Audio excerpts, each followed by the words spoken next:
am so lucky and blessed to have found my passion, which is my cosmetic line. You're a billionaire. Kylie Cosmetics est en faillite, en tout cas c'est ce que pensent la plupart des internautes. On voit des articles passer par-ci et là et les experts parlent d'une potentielle faillite. C'est vrai, ça fait quelques années que le chiffre d'affaires de la marque est en déclin.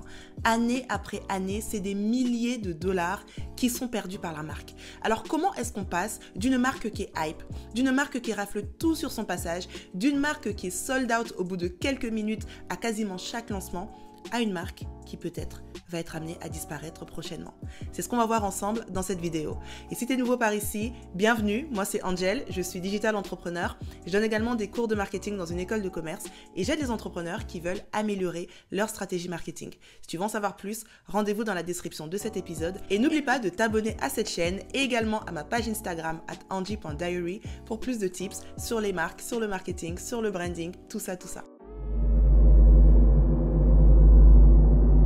Alors pour comprendre comment est-ce qu'on en est arrivé là sur Kylie Cosmetics, il faut déjà comprendre en fait le succès de cette marque. Parce qu'aujourd'hui, qu'on le veuille ou non, qu'on aime les Jenner, Kardashian ou pas, Kylie Cosmetics est une marque qui a marqué la sphère de la beauté. Et pour cause, elle est arrivée à une période où finalement l'offre était assez moindre au niveau des celebrity brands. Et le succès de Kylie Cosmetics est lié en partie au personnage de Kylie Jenner. Et donc on va remettre un petit peu les choses dans leur contexte. Kylie Jenner, on ne la présente plus, c'est la cadette du clan Kardashian-Jenner. Et en fait, elle a cet avantage d'avoir non seulement un nom, mais surtout d'avoir finalement grandi sous les feux des projecteurs. Depuis qu'elle est très jeune, elle apparaît dans la télé-réalité de ses grandes sœurs, Keeping Up with the Kardashians. Et au final, le public l'a vue grandir. On l'a vue devenir une adolescente et ensuite une jeune femme. Et l'adolescente Kylie, elle a une particularité, c'est qu'elle adorait le make-up. Et très jeune, elle a commencé à montrer cette appétence pour le make-up. C'est un petit détail, mais un détail qui va jouer par la suite parce que du coup, ça va paraître totalement logique qu'elle crée une marque dans le make-up.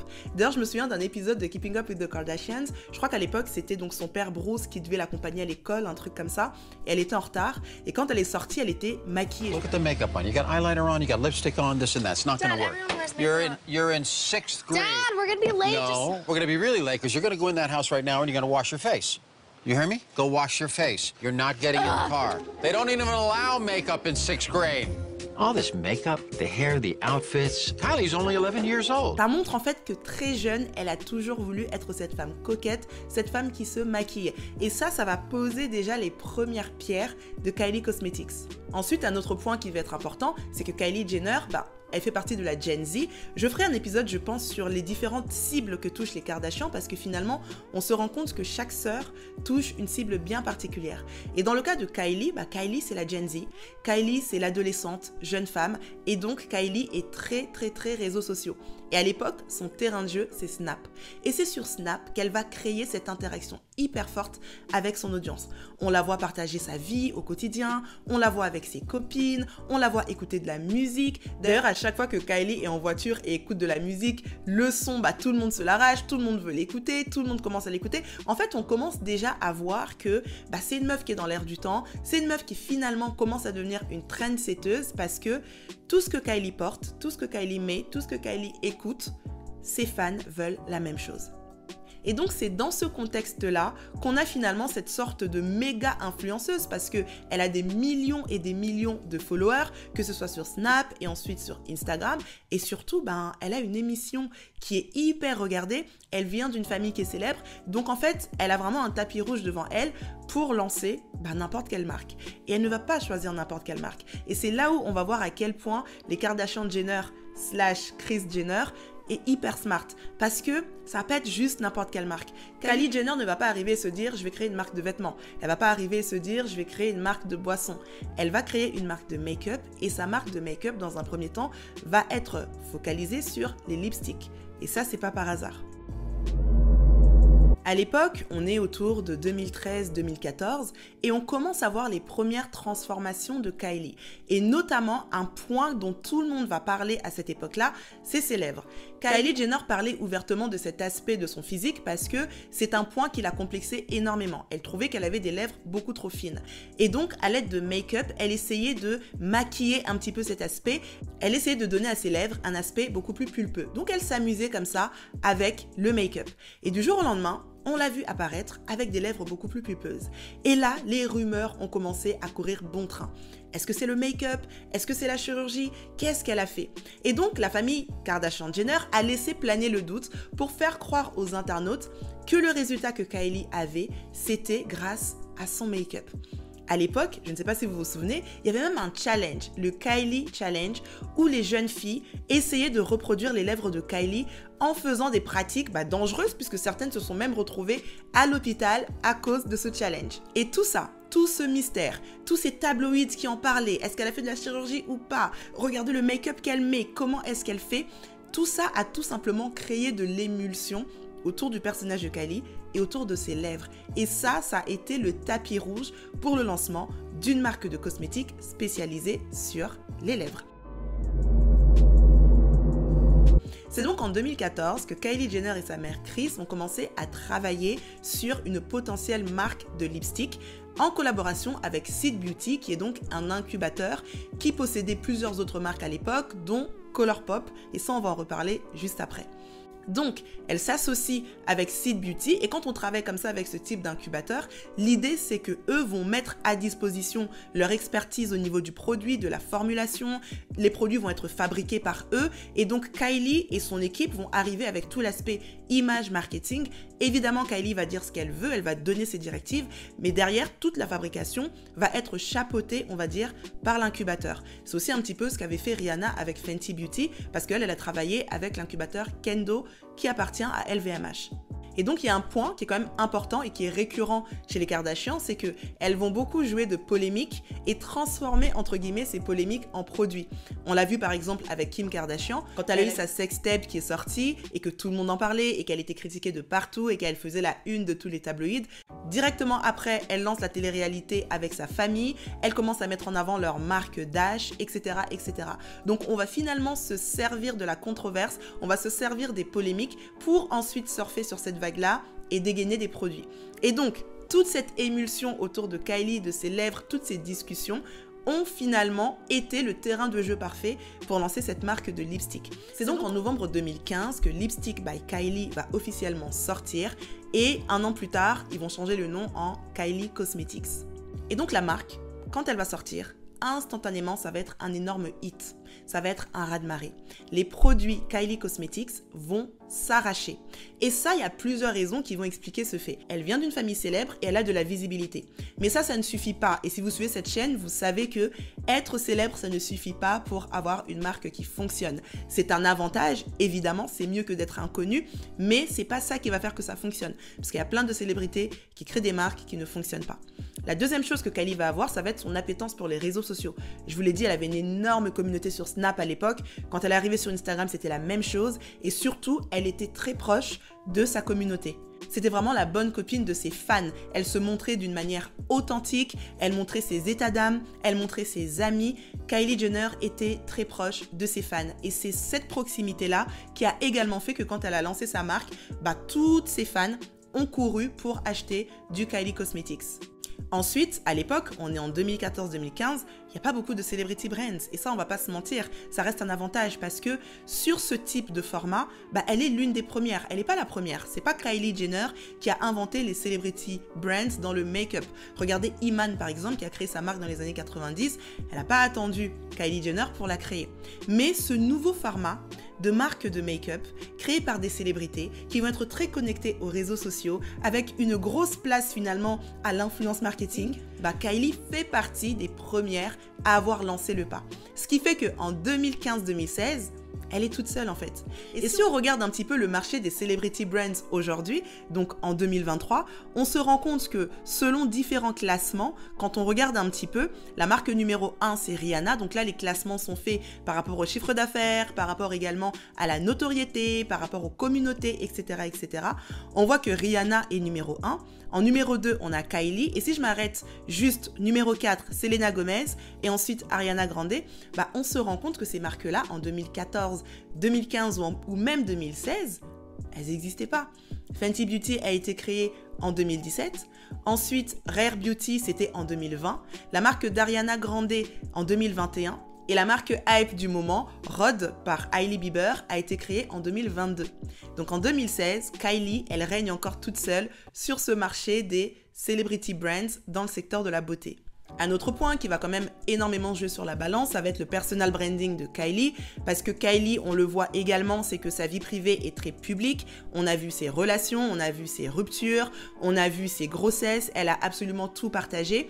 Et finalement, chacune des étapes de sa vie qui avait énormément de visibilité était également une manière de pouvoir mettre un petit peu de lumière sur Kylie Cosmetics. Parce que pour le coup, Kylie se maquille principalement avec sa marque. Il y a certaines marques qu'on critique, des marques de célébrité, où on a l'impression que la célébrité, elle vient juste coller son nom sur la marque et puis voilà, la marque peut vivre d'elle-même, elle vient juste coller son nom et elle espère gagner de l'argent. Et généralement, ce type de format, ça ne fonctionne pas vraiment. Mais là, dans le cas de Kylie Cosmetics, on est dans l'extrême opposé où finalement, sa personne, elle est la première publicité de sa marque. Donc, à chaque fois, on la voit faire des tutos. À chaque fois qu'il y a des nouveaux produits, de nouvelles gammes qui sortent sur Kylie Cosmetics, on la voit les tester. Aujourd'hui, en plus, avec TikTok, on la voit se faire ses make-up. Kylie se maquille principalement en Kylie Cosmetics. Ce qui fait que, étant donné qu'on la suit, étant donné qu'on suit sa vie privée, étant donné qu'on va la voir partout dans les tabloïds, etc., et qu'en plus, elle va être maquillée en Kylie Cosmetics, ben en fait, c'est une publicité ambulante et permanente de sa marque. Et d'ailleurs, en parlant de publicité, dans les premières années du lancement de la marque, malgré le succès qu'elles avaient, la seule pub qu'elles utilisaient, c'était les réseaux sociaux de Kylie. Il y avait 0 € qui était dépensé en marketing publicitaire. Ça veut dire que finalement, on baisse les coûts en termes de marketing parce que on a une égérie / fondatrice de la marque / influenceuse / hit girl qui a tellement de visibilité qu'elle a juste à dire « Coucou les filles, regardez le nouveau lipstick est sorti », que tout le monde se l'arrache. Donc ça, c'était un petit peu le royaume de Kylie. C'est comme ça qu'elle régnait. Elle faisait un tuto, il y avait des ventes. Elle faisait une vidéo, les produits étaient sold out. Et c'est comme ça que ça a marché pendant les premières années. Ensuite, un autre point, et là pour le coup, c'est vraiment de la stratégie marketing pure et dure, c'est ce qu'on va appeler scarcity marketing. Alors, scarcity marketing, c'est une technique marketing qui s'appuie sur la psychologie des clients et qui va aller jouer sur le fait que quand il y a de l'urgence, les consommateurs vont acheter plus rapidement et vont moins hésiter à acheter. Qu'est-ce que ça veut dire? Typiquement, ça peut être des lancements de produits avec des durées limitées. Ce produit ne sera disponible que de telle date à telle date.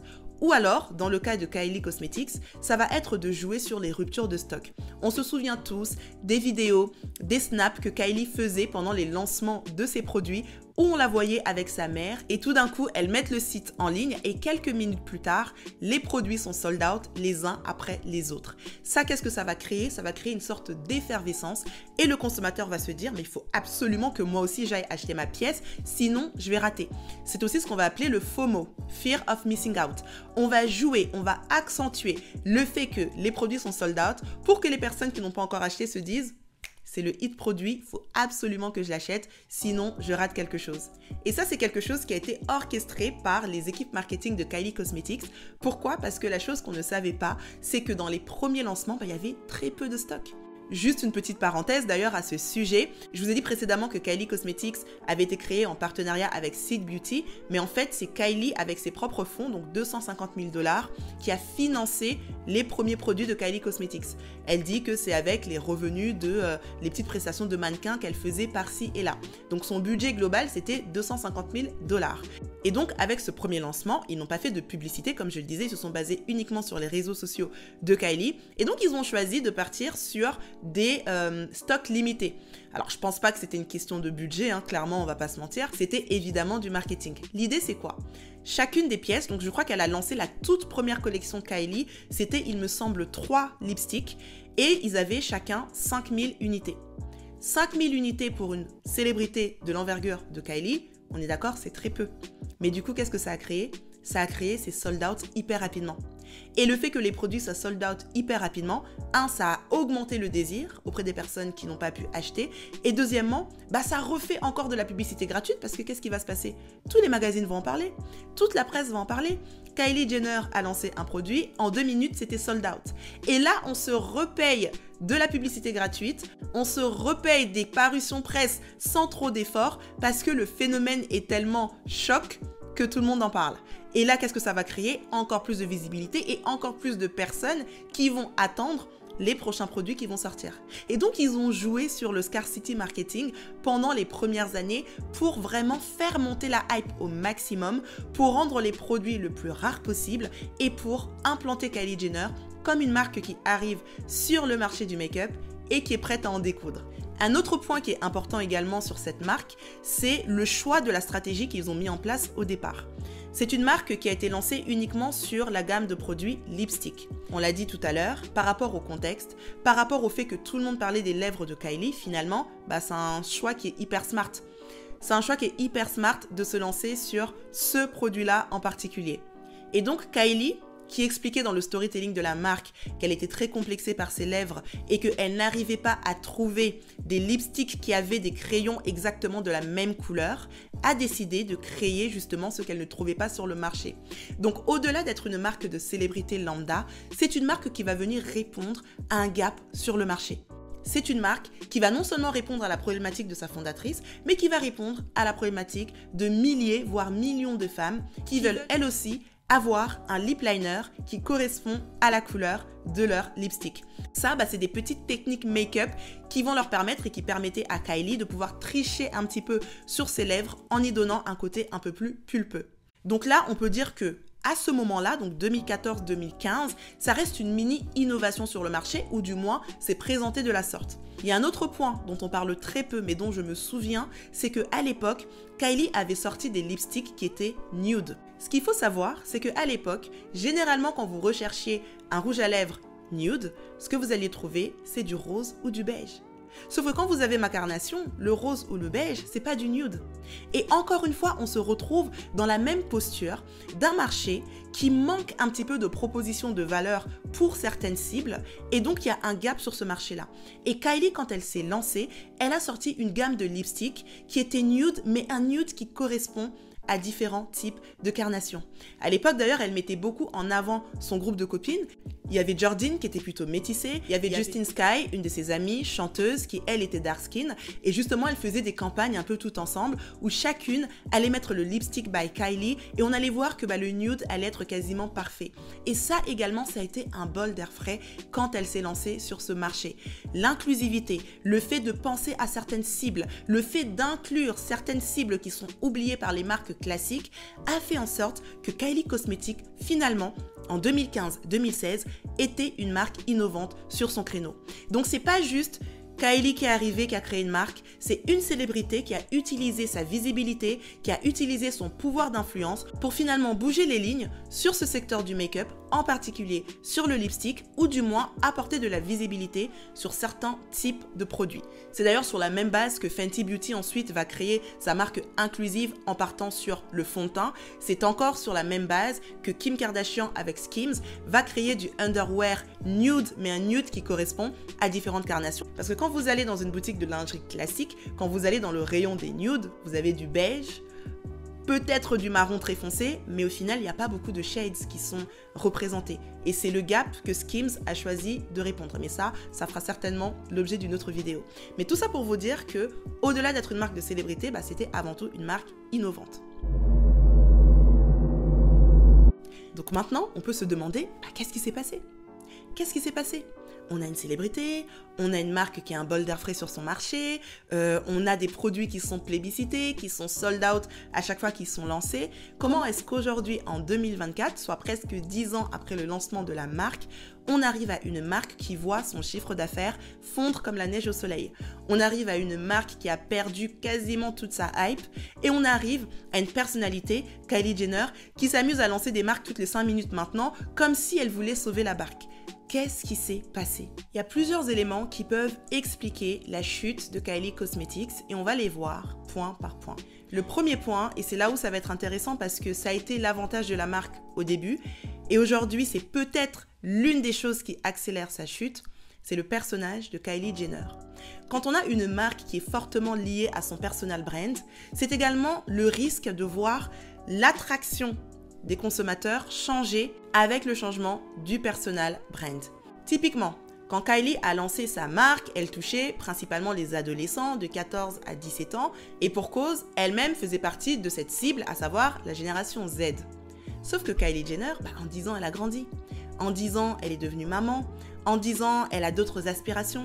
En 10 ans, son lifestyle n'est plus le même. Ce qui veut dire que cette marque qui avait été paramétrée pour une cible jeune ado, tout d'un coup, elle ne correspond plus tellement à sa cible parce que la fondatrice / égérie / celle qui poste sur les réseaux sociaux et / celle qui a donné son image à la marque a complètement changé de lifestyle, d'habitude de consommation, etc., etc.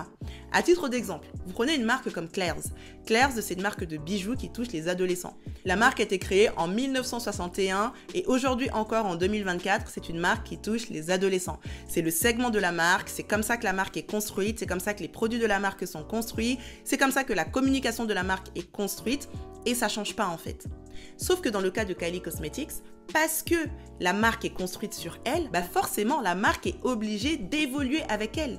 Parce que les choses qui lui faisaient envie il y a 10 ans ne sont pas les mêmes choses qu'aujourd'hui. Et là, tout d'un coup, on commence à sentir une déconnexion avec les adolescents d'aujourd'hui. Entre-temps, les adolescentes qui suivaient Kylie à l'époque, elles aussi, elles ont grandi. Elles n'ont plus forcément envie de mettre du Kylie Cosmetics. Elles ont envie de mettre peut-être d'autres types de marques. Des marques peut-être plus matures, des marques peut-être plus poussées en termes d'ingrédients, etc., etc. Et donc, c'est là qu'on commence à voir qu'elles n'arrivent plus finalement à toucher son cœur de cible qui lui aussi a évolué. Mais en même temps, les jeunes qui sont là, elles aussi, elles sont sur d'autres choses. Donc, comment est-ce qu'on fait pour s'adapter ? On peut voir par exemple que sur les derniers produits qu'elle a lancés, elle met en avant le côté clean, le côté vegan. On sent qu'elle a envie d'épurer un petit peu plus la marque. Même dans les dernières campagnes qu'elle a lancées, c'est plus too much comme avant où il y avait beaucoup de make-up, hyper coloré, hyper intense. Là, on voit qu'elle commence à rendre ça beaucoup plus léger, beaucoup plus naturel. Peut-être pour s'adapter également à une cible qui a changé et qui va plus facilement aller vers des marques comme Rhode que vers des marques comme Kylie Cosmetics. Ensuite, toujours pour rester sur le personal branding, il y a un point qui était primordial au début avec Kylie Cosmetics, c'était l'authenticité. Kylie nous a parlé un petit peu de ses complexes, nous a montré comment est-ce qu'elle faisait pour tricher un petit peu. Elle a été très ouverte sur ce type de thématique. Sauf que cette authenticité a été brisée une première fois quand on a su que finalement, c'était de la chirurgie esthétique. I have temporary lip fillers. It's just an insecurity of mine and it's what I wanted to do. Que c'était pas grâce au Lipstick by Kylie qu'elle avait pu avoir la transformation qu'elle a eue au cours de ces dernières années, mais c'était grâce à la chirurgie esthétique. Donc toutes les personnes qui achetaient sa marque pour avoir les mêmes lèvres que Kylie se sont rendues compte qu'en fait, pour avoir les mêmes lèvres que Kylie, il faut aller voir un chirurgien plasticien. Donc ça a été déjà le premier point où elle n'a pas été totalement honnête avec nous. Le second point, et je pense que vous l'avez suivi, c'est aussi avec le Forbes. Forbes l'avait élue plus jeune self-made billionnaire. Alors déjà, ça avait fait couler beaucoup d'encre parce que self-made, je pense qu'on peut revenir sur le terme, mais elle avait été présentée sur le grand public comme cette femme, businesswoman, qui a créé un empire qui vaut plus de 1 milliard à l'époque où Forbes avait fait son article. Et comme Kylie possédait 100% des parts, forcément, c'était la plus jeune milliardaire. Sauf que quelques mois plus tard ou quelques années plus tard, on s'est rendu compte que c'était pas totalement vrai parce que les chiffres qu'avaient partagés les Jenner n'étaient pas forcément bons, qu'il y avait une histoire de taxes, une histoire de chiffre d'affaires qui avait été gonflé. Bref, au lieu de 900 millions comme l'avait annoncé Forbes, à cette époque-là, Kylie Cosmetics valait à peu près la moitié. Donc là, encore une fois, l'authenticité a été entachée. Et enfin, il y a également le moment où Kylie a revendu 51% des parts de sa marque à Coty, qui est donc un grand groupe dans les cosmétiques. Et le but, en fait, en vendant à Coty, je pense que c'était déjà d'encaisser du cash parce qu'elle a encaissé 600 millions de dollars à l'époque. Mais surtout, c'était également de profiter de leur force de frappe en termes de réseau de distribution. Très généralement, quand vous voyez des marques qui vont vendre, c'est pas juste pour le plaisir de vendre. Au-delà des aspects financiers, c'est pour profiter de certains assets que peuvent leur proposer ces grands groupes. Là, en l'occurrence, avec Coty, c'était de pouvoir développer leur réseau de distribution. Et pour Coty, l'avantage, c'était de pouvoir rajeunir leur catalogue en ayant des marques qui sont beaucoup plus jeunes et des marques qui, à l'époque, étaient hyper hype. Donc, c'était un peu, entre guillemets, un gagnant-gagnant. Sauf que, forcément, quand vous revendez, vous n'êtes plus tout seul qui dirigez un petit peu la marque. Il y a le groupe qui est là, il y a les actionnaires, il y a les équipes de Coty peut-être qui sont là. Donc on peut également expliquer le changement de communication de Kylie Jenner au fait qu'elle n'est plus toute seule à décider ce qu'elle poste ou pas et que finalement il y a une certaine ligne marketing qu'elle doit suivre pour pouvoir atteindre certains objectifs financiers. En tout cas, une chose est sûre, c'est qu'au fil des années, on a vu une Kylie beaucoup plus distante, qui montre beaucoup moins sa vie privée et qui est beaucoup plus axée sur le point professionnel. Aujourd'hui, si vous regardez sa page Instagram, c'est que de la pub. Elle ne fait que mettre en avant ses produits, ses marques, etc. Et les posts personnels, avec ses enfants, ses compagnons, etc., sont beaucoup plus rares finalement. Là où à l'époque où elle avait lancé Kylie Cosmetics, je me souviens que je crois qu'elle était avec Tyga à l'époque, et on voyait que ça, Kylie et Tyga, elles partageaient sa relation, on les voyait ensemble, tout le monde en parlait, etc., etc. Et ça, comme je le disais, ça créait aussi la hype autour de la marque. Aujourd'hui, Kylie est beaucoup plus distante, alors peut-être aussi parce que elle a pris de l'âge, elle n'a plus forcément envie de partager sa vie privée, elle a envie de partager d'autres choses. Et là, ça revient sur le point précédent que je disais, les gens qui étaient habitués à la Kylie hyper authentique et hyper transparente, là, ils restent un petit peu sur leur faim. Et ça, encore une fois, c'est l'un des inconvénients d'avoir fait de son personal brand la plaque tournante de sa marque. Et regardez même avec le nom. Kylie Cosmetics. C'est un point d'ailleurs, je pense que c'est important qu'on revienne un petit peu dessus, c'est que dans quelle mesure est-ce que tu vas t'impliquer dans la marque que tu vas créer en tant que personnalité, en tant que célébrité. Là, ce qu'on a vu avec Kylie Cosmetics, ce qu'on voit, c'est que toutes les marques qui se sont lancées après, elles ont choisi de ne pas faire comme Kylie sur le point d'associer son nom à sa marque, pour les raisons qu'on a dit précédemment. Dès que toi, ta marque personnelle commence à être dans la polémique, commence à être moins hype, ce qui se passe, c'est que ta marque commence également à être moins hype. Mais quand tu mets un peu de distance entre ta marque et toi, à savoir que ta marque ne porte pas ton nom, tu sais que ta marque pourrait te survivre parce que effectivement c'est une marque qui a été créée par toi, mais tu n'es pas l'alpha et l'oméga de la marque. Regardez Selena Gomez, elle n'a pas appelé sa marque Selena Beauty, elle a appelé Rare Beauty. Regardez Hailey Bieber, c'est Rod, même s'il me semble que Rod c'est son second prénom, mais c'est pas par ce nom-là qu'on la connaît. Regardez Ariana Grande avec Rem, regardez Lady Gaga avec House Labs.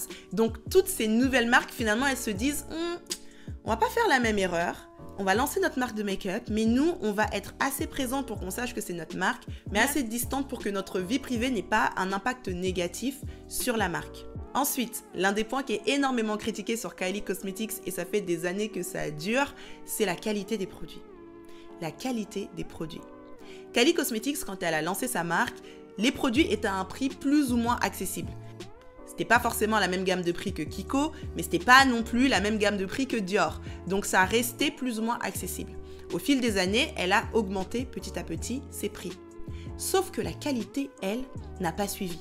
Et on a commencé à voir des reviews de personnes qui ont testé du Kylie Cosmetics et qui étaient absolument déçues par la qualité. Il y avait même des personnes qui faisaient des vidéos en comparant Kylie Cosmetics à des marques beaucoup plus entrée de gamme et à se rendre compte que ces marques-là étaient même plus quali que les produits Kylie Cosmetics au vu en plus du tarif. J'étais tombée même sur une vidéo, une personne qui testait les pinceaux et qui disait qu'en fait les pinceaux, les poils du pinceau ne faisaient que partir. Les produits n'étaient pas qualitatifs. Et là, c'est pas parce qu'on a un nom qu'on peut se permettre d'avoir des produits médiocres et se dire que ça va fonctionner. C'est là où finalement, quand la poudre aux yeux a commencé à redescendre, qu'on a commencé à se dire, finalement, c'est pas les produits les plus quali. Finalement, pour le prix que je paye, le produit que j'ai l'impression que c'est vraiment presque du bas de gamme. Et un autre point qui a choqué les gens, alors c'est bizarre parce que dès le début, tout le monde le savait, mais je ne sais pas pourquoi c'est revenu récemment, c'est le fait que les produits Kylie Cosmetics sont fabriqués dans les mêmes usines que les produits Colourpop, qui est une marque beaucoup moins chère que Kylie Cosmetics. Alors c'est pas étonnant parce que comme je le disais au début, la marque Kylie Cosmetics a été créée au départ en association avec Seed Beauty. Seed Beauty qui est également l'incubateur de Colourpop. Du coup, les gens ont commencé à comparer. Et quand ils ont commencé à comparer, ils se sont rendus compte que les produits sont quand même hyper similaires. Ils ont commencé à faire des tests avec une palette Colourpop ou un rouge à lèvres Colourpop et l'équivalent chez Kylie Cosmetics. Et on se rend compte que c'est quasiment le même produit. Donc le fait qu'on découvre que Colourpop et Kylie Cosmetics sont fabriqués dans les mêmes usines, on en vient à se demander pourquoi est-ce qu'on paye aussi cher pour Kylie Cosmetics. Ensuite, et à mon sens, c'est vraiment l'un des points principaux qui explique également le déclin en termes de vente de Kylie Cosmetics, c'est la concurrence. C'est la concurrence. On l'a dit au départ, 2014, 2015, 2016, il n'y avait pas grand monde sur le secteur des celebrity beauty brands. Kylie Jenner, elle régnait toute seule. Mais entre-temps, Rihanna a débarqué avec Fenty, on a parlé de Selena Gomez, on a parlé de Ariana Grande, de Hailey Bieber récemment qui a créé sa marque en 2022, Kim Kardashian aussi, mine de rien, qui a sorti également sa marque de make-up. En fait, le marché est devenu oversaturé. Et face à la concurrence, face à la saturation du marché, tu ne peux pas juste te permettre de te dire « je suis Kylie Jenner, donc ma marque va fonctionner ». Ce n'est pas possible. Ça fonctionnait quand en face on avait des marques classiques et que finalement il n'y avait pas une célébrité qui portait la marque. Aujourd'hui, toutes les marques que j'ai citées sont portées par des célébrités qui ont plus ou moins le même impact que Kylie Jenner, la même visibilité que Kylie Jenner et la même influence que Kylie Jenner. Donc le simple fait d'être une célébrité ne suffit plus pour vendre des produits cosmétiques, en l'occurrence sur ce marché extrêmement concurrentiel des celebrity beauty brands. Il faut apporter autre chose. C'est pour ça que chacune des marques qui se lancent maintenant, elles essaient d'avoir un axe de différenciation. Par exemple, si on compare avec Rhode, on se rend compte que Rhode va arriver un petit peu avec les codes qui fonctionnent bien dans l'air du temps, à savoir que c'est une marque minimaliste, c'est une marque vegan, c'est une marque avec des formulations poussées, c'est une marque qui va vraiment avoir un ADN très clean, très épuré. C'est pas juste une célébrité qui arrive et qui lance sa marque. D'ailleurs, c'est marrant parce que quand on met les deux marques côte à côte, on se rend compte comment Kylie Cosmetics est clairement en train de s'inspirer de la vibe de Rhode. Et on sent que la marque, en fait, est en train de se dire, si c'est ça qui est dans l'air du temps, nous aussi, on va tester ça, on va épurer la marque, on va être beaucoup plus minimaliste. J'ai pas l'impression que ça aide la marque à remonter son chiffre d'affaires. En tout cas, on verra ce que ça donnera à la fin de l'année 2024. Et je pense que l'une des raisons, c'est tout simplement que la cible de Kylie Cosmetics n'est pas du tout la même cible que Rhode. Le client idéal de Kylie Cosmetics, c'est cette personne, en tout cas historiquement, c'est cette personne qui a envie d'avoir un maquillage hyper intense, qui a envie d'avoir un full face, qui veut son meilleur contouring, qui veut un blush qui se voit bien, un bon rouge à lèvres intense. C'est ça le client idéal de Kylie Cosmetics. Alors que le client idéal de Rhode, c'est une personne qui se maquille très peu. C'est une personne qui va juste mettre du mascara, un peu de concealer et juste un petit blush pour avoir une bonne mine. C'est pour ça que la marque a cet ADN-là. C'est parce que ça correspond à son public. Donc là, on sent vraiment que Kylie Cosmetics est en train, limite, de vouloir changer de cible pour aller toucher les personnes qui consomment comme Rhode. Donc, est-ce que ça correspond avec le public cible de Kylie Cosmetics? J'ai pas l'impression et je pense que ça peut expliquer aussi que cette nouvelle stratégie ne fait pas forcément remonter le chiffre d'affaires. Et aujourd'hui, je pense que peu importe le secteur, même si vous êtes un influenceur, une célébrité, ça ne suffit plus de juste se baser sur sa notoriété. Il faut apporter quelque chose de plus sur la table parce que les marchés de la beauté, de la mode et autres sont tellement saturés qu'on ne peut pas juste se permettre d'être une marque lambda. Et d'ailleurs, quand on regarde les débuts, Kylie Jenner avait apporté quelque chose d'innovant avec sa marque et elle avait respecté les codes. Elle était arrivée avec quelque chose de plutôt innovant. Sauf que, à part les lipsticks, tous les autres produits qui sont sortis par la suite n'ont rien d'innovant en fait. Non seulement ils n'ont rien d'innovant, mais comme je le disais, en plus on se plaint que la qualité c'est pas trop ça. Et en fait c'est comme si la marque n'a pas réussi à se renouveler au fil des années. C'est vrai qu'il y a de la concurrence, c'est vrai que le marché est plus difficile, mais c'est pas une raison pour s'asseoir sur ses lauriers et pour ne pas finalement trouver des manières d'innover. Typiquement, quand elles sont arrivées avec leurs lipsticks et qu'elles ont voulu avoir des lipsticks nude plus inclusifs, ils auraient très bien pu, s'ils étaient restés dans cette vibe d'innovation, lancer les premiers fonds de teint inclusifs. Et au final, ça aurait fait sens, parce qu'on a commencé par le lipstick, on va avec le fond de teint, on continue, etc., etc. Mais je pense qu'ils se sont un peu reposés sur leur laurier et ils se sont beaucoup reposés sur l'influence de Kylie Jenner et son personal brand hyper fort en se disant que ça allait continuer comme ça a commencé. Et malheureusement, c'est pas ce qui s'est passé. Ensuite, et ça va avec l'écosystème dans lequel on se rend quand même compte que là, en 2024, la marque Kardashian-Jenner est beaucoup moins forte qu'il y a 10 ans. On commence à voir l'empire Kardashian s'effriter et forcément, Kylie Jenner faisant partie de cet empire-là, on retrouve également un essoufflement autour de la marque Kylie Jenner. Et ça peut aussi jouer sur la perte de hype de Kylie Cosmetics. Et donc pour conclure, est-ce que Kylie Cosmetics est en faillite? Pas encore. Par contre, on se rend compte que le chiffre d'affaires baisse d'année en année. Et quand on dit baisse, c'est pas juste quelques millions, hein, c'est vraiment, on perd 10 à 20% de chiffre d'affaires d'année en année. Et ça, c'est une catastrophe pour une marque de cette envergure parce qu'au-delà du chiffre d'affaires, on a des équipes, on a de la production, il y a énormément de charges. Il y a des investisseurs qui sont là, qui injectent de l'argent. Et si le chiffre d'affaires continue à baisser, c'est des investisseurs qui peuvent finalement récupérer leurs billes. Et là, ça fait moins de cash injecté dans la marque. Et là, c'est le serpent qui se mord la queue parce que moins de cash, on peut moins développer. On développe moins, on fait moins de chiffre d'affaires, etc., etc. C'est pour ça que quand on arrive à ce genre de taille d'entreprise, c'est important d'être dans de la croissance en permanence parce que c'est ce qui va permettre à tout le système de continuer à fonctionner.